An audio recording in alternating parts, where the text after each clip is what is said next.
After introduction to anatomy जो most important चीज होती है that is anatomical language, anatomy की लैंग्वेज। लेकिन एनाटमी की लैंग्वेज जो होती है उसको समझने के लिए आपको बहुत सारी चीजें पढ़नी पड़ती हैं, जिसमें हम इंक्लूड करते हैं पोजिशंस और प्लेन्स। ठीक है, पोजिशंस और प्लेन में हमारे पास सबसे पहले जो मोस्ट इंपॉर्टेंट चीज है दैट इज एनाटॉमिकल पोजिशन। अगर आपके पास कहीं टेक्स्ट में पढ़ते हुए लिखा हुआ आता है that a person is standing in anatomical position and you can see these structures of that person, तो आपको पता होना चाहिए कि anatomical position होती कैसे है। आइदर हम बंदे को साइड से देख रहे हैं, पीछे से देख रहे हैं, आगे से देख रहे हैं, ठीक है, या ऊपर से देख रहे हैं। तो anatomical position हमारे पास बेसिकली ये होती है कि एक बंदा आपके पास बिल्कुल स्ट्रेट खड़ा है, जैसे ये आपके पास डायग्राम में दिख रहा है, विद आईज, आंखें उसकी सामने की तरफ है, ठीक है, और उसके जो दोनों के दोनों हाथ हैं वो बॉडी के साइड पे हैं, और उसके पाम्स जो है वो फ्रंट फेस कर रहे हैं यानी आगे की तरफ है, और उसके दोनों फीट जो हैं वो आपस में जॉइंट है। इसको हम कहते हैं एनाटॉमिकल पोजीशन। अगर आपके पास वर्डिंग्स में देखा जाए तो ये आएगा कि standing straight, eyes looking forward, palms facing front, feet joint। ठीक है, इस पोजीशन को हम कहते हैं एनाटॉमिकल पोजीशन। ठीक है, जब भी आप किसी चीज की एनाटॉमी पढ़ रहे होते हैं तो इट्स बेटर कि उसको एनाटॉमिकल पोजीशन के अंदर देखा जाए। इसके अलावा हमारे पास कुछ और पोजीशंस होती हैं। ठीक है, अब आपको ये बहुत सारी दिख रही होंगी, हम एक एक करके डिस्कस करते हैं। ये भी आपके पास टेक्स्ट में रिपीट होती रहती है कि सुपाइन पोजीशन में हम बंदे को देख रहे हैं, प्रोन पोजीशन में देख रहे हैं। सबसे पहले हम बात कर लेते हैं मोस्ट कॉमन पोजीशंस की, जो आपके पास सुपाइन या प्रोन पोजीशन है। अब आपको दिख रहा होगा सुपाइन पोजीशन किस तरह दिख रही है कि एक बंदा सीधा लेटा हुआ है ऑन अपनी बैक, ठीक है, अपनी बैक पे कोई बंदा लेटा हुआ है। तो इसकी डेफिनेशन भी यही होती है कि when a person is lying on his her back, this position is known as supine position. ठीक है, अब जो चीज हमारे पास यहाँ नोटिस करने की है दैट इज पाम्स जो हैं दो वो अपवर्ड फेस करते हैं। ठीक है, दोनों के दोनों पाम्स जो हैं वो उसके अपवर्ड्स होंगे, पाँव जो होंगे वो दोनों साथ मिले हुए होंगे। ठीक है, तो सुपाइन पोजीशन में बंदा अपनी बैक के रेस्ट पे है। इसके अलावा हाथ के जो पाम्स हैं वो उसके ऊपर की तरफ है, आसमान की तरफ, और टांगे आपस में जुड़ी हुई हैं। मूविंग टूवर्ड्स प्रोन पोजीशन जो इसकी बिल्कुल ऑपोजिट है।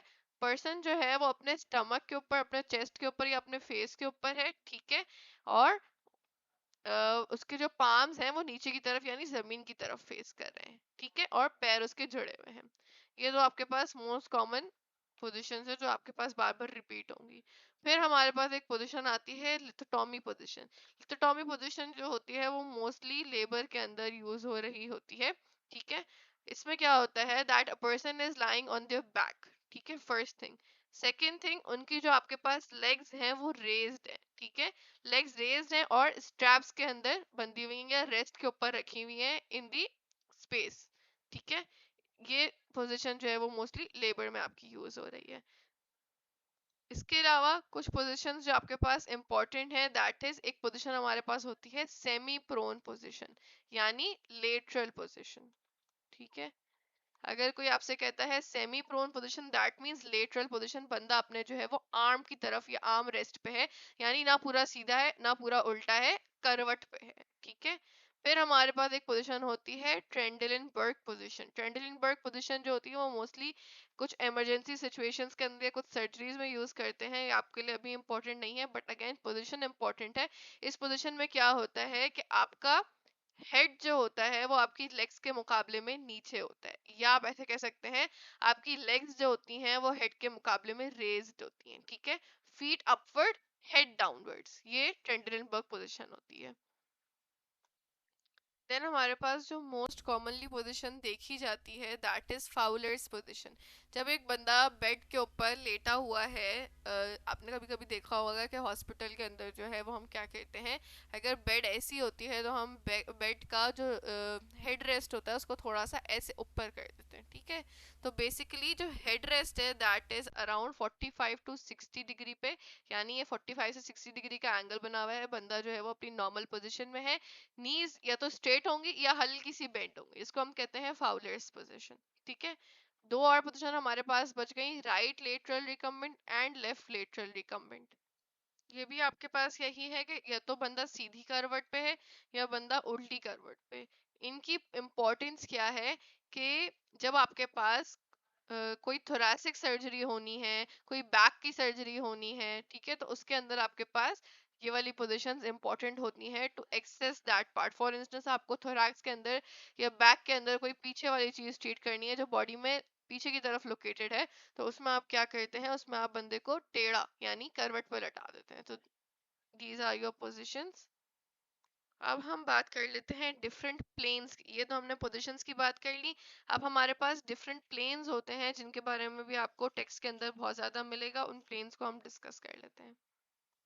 अब आपके पास जो कुछ कॉमन प्लेन्स होते हैं उसमें आता है सजाइटल प्लेन, एक आपके पास होता है कोरोनल प्लेन, ठीक है, और आपके पास होता है ट्रांसवर्स प्लेन। सबसे पहले बात कर लेते हैं सजाइटल प्लेन की। सजाइटल प्लेन जो होता है वो बॉडी को बीच से कट करता है, ठीक है, इनटू, फॉर इंस्टेंस अगर ये एक बॉडी है तो उसको बीच से कट करता है into right and left halves, ठीक है, इसको हम कहते हैं सजाइटल प्लेन, ठीक है। इसी सजाइटल प्लेन के अंदर इसके साथ ही, अच्छा, तो इसी को अगर हम सजाइडल प्लेन के साथ साथ बात करते हैं एक और प्लेन की, which is median plane. Median plane क्या होता है कि वो भी राइट और लेफ्ट हाउस में डिवाइड करता है, बट वो इक्वल राइट और लेफ्ट हाउस में डिवाइड करता है। सजाइटल प्लेन जब भी हम उसको बीच से कट करेंगे into right and left half, that is known as sagittal plane. But अगर बिल्कुल बीच से कट कर रहे हैं और वो equal right and left halves में डिवाइड हो रहा है तो that is known as median plane. Then हमारे पास आता है coronal plane. Coronal plane basically आपके पास क्या होता है, जैसे ये सजाइटल प्लेन है तो इसके परपेंडिकुलर आपके पास जो होता है that is known as coronal plane. Coronal plane क्या कहता है, आपके पास डिवाइड कर देता है into anterior and posterior halves body को, ठीक है, आगे और पीछे वाले हिस्से में डिवाइड कर देता है एंटीरियर एंड पोस्टीरियर हाफ्स। उसके अलावा जो हमारे पास थर्ड इंपॉर्टेंट प्लेन है that is transverse plane. Transverse plane आपके पास क्या करता है, ये डिवाइड कर देता है बॉडी को into upper and lower halves, ठीक है। जैसे ये अगर हम यूं बात करें तो दिस इज ट्रांसवर्स प्लेन, और ये अपर और लोअर पार्ट के अंदर बॉडी को डिवाइड कर दिया। रिपीटिंग अगेन, तीन तरह के प्लेन्स हमारे पास बहुत इंपॉर्टेंट होते हैं। फर्स्ट इज सजाइटल प्लेन जो राइट और लेफ्ट हाफ में डिवाइड कर रहा है। Then there is coronal plane जो एंटीरियर एंड पोस्टीरियर हाफ्स में डिवाइड कर रहा है। Then there is transverse plane जो डिवाइड कर रहा है इसको into upper and lower parts. Median plane हमारे पास राइट एंड लेफ्ट हाउस में डिवाइड करता है but equal right and left halves, ठीक है। उसके अलावा हमारे पास दो और प्लेन्स जो इतना कॉमनली यूज नहीं होते बट हम पढ़ लेते हैं, ऑब्लिक प्लेन। ऑब्लिक प्लेन हमारे पास क्या होता है, कोई भी और plane except for sagittal, coronal और ट्रांसवर्स प्लेन, उसको हम कहेंगे ऑब्लिक प्लेन, ठीक है। फिर हमारे पास एक और प्लेन होता है which is cardinal plane. Cardinal plane क्या होता है कि आपके पास जब कोई भी plane centre of the body के अंदर आता है तो उसको हम कहते हैं कार्डिनल प्लेन, ठीक है। सेंटर ऑफ द बॉडी को अगर कोई भी प्लेन जो है वो कट ऑफ करता है, यानी बीच में कोई भी प्लेन अगर बीच से निकलता है तो उसको हम कहते हैं कार्डिनल प्लेन, ठीक है। और जहां सारे के सारे कार्डिनल प्लेन्स, अगर आप इसको देखें, जहां सारे के सारे कार्डिनल प्लेन्स आपस में मिलते हैं, फॉर इंस्टेंस ये ऐसा क्रॉस बन रहा है, बीच में से अगर ऐसा क्रॉस बन रहा है तो ये वाला जो पार्ट है जहां पे ये सारे कार्डिनल प्लेन्स टकरा रहे हैं, this part is known as centre of gravity, ठीक है। तो हमने कुछ पोजीशंस पढ़ी और अब हमने कुछ प्लेन्स पढ़े, दोनों बहुत ज्यादा इंपॉर्टेंट और बहुत ज्यादा यूज होते हैं। नेक्स्ट हम पढ़ेंगे कुछ टर्मिनोलॉजीज जो आपके पास यूज होती रहेंगी आगे। पहली टर्म जो आपके पास आती है that is ventral. Ventral is anatomical term और इसको हम एंटीरियर भी कह सकते हैं, यानी वेंट्रल का मतलब होता है एंटीरियर पार्ट। अगर हम एनाटॉमिकल पोजीशन की बात करते हैं, which means eyes facing forward, body standing straight, feet joint and palms facing forward या फ्रंट पे, ठीक है। तो आपके पास एंटीरियरली में क्या क्या मौजूद है, एंटीरियर में आपके पास जो है वो फेस आएगा, ठीक है, नेक आएगी, चेस्ट आएगा, ठीक है। तो ये सारी चीजें आपके पास किस में आती है, वेंट्रल या एंटीरियर साइड पे। फिर हमारे पास बात आती है डोर्सल की। डोर्सल क्या होता है, dorsal is anatomical term for posterior. Posterior पे आपके पास क्या क्या आएगा, बैक आ गया आपके पास, ठीक है। इसके अलावा जो है वो बैक ऑफ द हेड आ गया। तो ये सारी चीजें आपके पास जो है वो सारी डोर्सल पार्ट में आती हैं। स्पाइनल कॉर्ड आ गई, वर्टिब्री आ गई, स्पाइन आ गई, वर्टिब्री आ गई, ठीक है।